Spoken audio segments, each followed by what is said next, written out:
Good evening and welcome to Tucker Carlson Tonight. It was just last week that we noticed that parts of the transgender movement seem to be getting militant and possibly dangerous. We did a whole segment about it on Thursday night.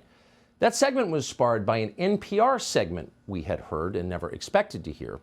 NPR has always, as a matter of editorial policy, completely opposed the civilian ownership of firearms, with the possible exception of maybe IRS agents. Yet here suddenly was that very same station, National Public Radio, positively urging trans people to buy guns, as many guns as possible, and if necessary, to use them. The world is dangerous, explained one trans gun owner. You have to be dangerous back. And that seems strange to us. Is the United States really a dangerous place for trans people? Well, West Baltimore is dangerous. You could easily get murdered there. But if you're trans in this country, obviously there are many downsides, but there do appear to be some benefits. It's a lot easier to get into Harvard, for example. It's definitely easier to get a job at Citibank or in the Biden White House.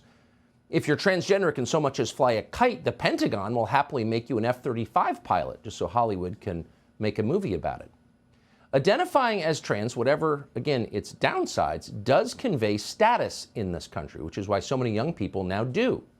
Not a lot of 19-year-olds are pretending to be car mechanics or linemen for a regional power company in eastern Ohio. But plenty of college freshmen do pretend to be members of the opposite sex. And why wouldn't they? The people in charge despise working-class whites, but they venerate the trans community. People are just responding to incentives. It's rational in a way. But that does not explain the anger that we heard in that NPR segment. Why are some trans people so angry, and why do they seem to be mad specifically at traditional Christians? We can't think of any trans person who's ever been murdered by a pastor. As far as we know, that has never happened. So it's not an actual threat of violence from Christians that's inspiring some trans people to buy AR-15s. No, it's got to be more fundamental than that. And it is. The trans movement is the mirror image of Christianity, and therefore its natural enemy. In Christianity, the price of admission is admitting that you're not God.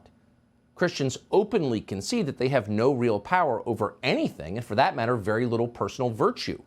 They will tell you to your face that they are sinful and helpless and basically absurd. They're not embarrassed about any of this. They brag about it. That saved a wretch like me, goes the most famous Christian hymn ever written in English. The trans movement takes the opposite view. Trans ideology claims dominion over nature itself. We can change the identity we were born with, they will tell you with wild-eyed certainty. Christians can never agree with this statement because these are powers they believe God alone possesses. That unwillingness to agree, that failure to acknowledge a trans person's dominion over nature, incites and enrages some in the trans community. People who believe they're God can't stand to be reminded that they're not. So Christianity and transgender orthodoxy are wholly incompatible theologies. They can never be reconciled. They are on a collision course with each other. One side is likely to draw blood before the other side. That's what we concluded last week. Yesterday morning, tragically, our fears were confirmed. A self-identified trans person called Audrey Hale committed mass murder at a Christian school in Nashville. Hale burst into a place called the Convent School and executed 3 9-year-olds as well as 3 adults. Police have released body cam footage from the end of the massacre. We're showing you just a small part of it. You can see the rest online if you want.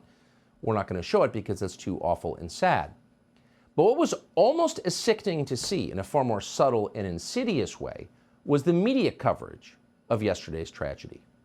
Here's Terry Moran of ABC News, for example, suggesting that Christians were murdered in Tennessee because they infringed on the rights of transgendered people. Watch. Audrey Hale identified herself as a transgender person. The state of Tennessee earlier this month passed and the governor signed a bill that banned transgender medical care for minors, as well as a law that prohibited adult entertainment, including male and female impersonators, after a series of drag show controversies in that state. The state of Tennessee bans the sexual mutilation of children. Children get shot to death in a school. It's cause and effect. That's what ABC News is telling you. That's not far from justifying mass murder, but others took the next step. A group called the Trans Resistant Rights Network said that the shooter's death was a complex tragedy that resulted from, quote, anti-trans bias. The Hershey Chocolate Company's new trans spokesman, meanwhile, someone called Faye Johnstone, posted messages after the shooting complaining about, quote, trans misogyny. In Canada, a taxpayer-funded trans rights organization put out a statement that ignored the murder of the children in Nashville entirely and instead claimed that there has been a, quote, exponential rise in anti-trans violence. That is a lie. It's a provable lie. And in fact, the opposite is true. We seem to be watching the rise of trans terrorism. The man who tried to murder Supreme Court Justice Brett Kavanaugh after the repeal of Roe v. Wade, identified as a, quote, trans gamer girl.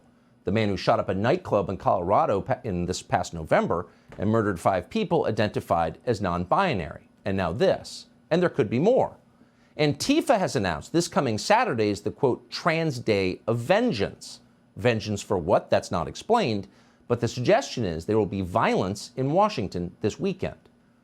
Congresswoman Marjorie Taylor Greene tweeted about this today, because if there's a day of vengeance coming, the rest of us should probably know about it.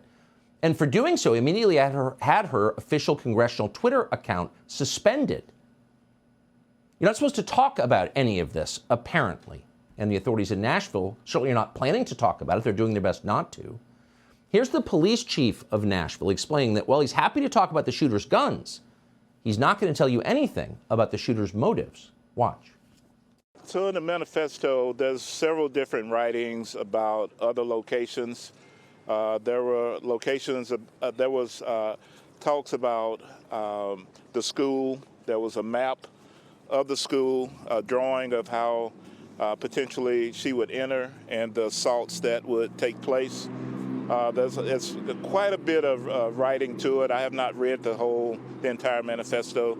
Our team and the FBI has been working on this. Well, that's interesting. Within what seemed like minutes, we saw pictures of the rifles and the pistol. We now have horrifying body cam footage from within the school. So unsettling, we're not going to show it to you. But somehow we can't see the manifesto in which the killer explains why she killed. Why is that? It's not accidental. Well, you know exactly why it is.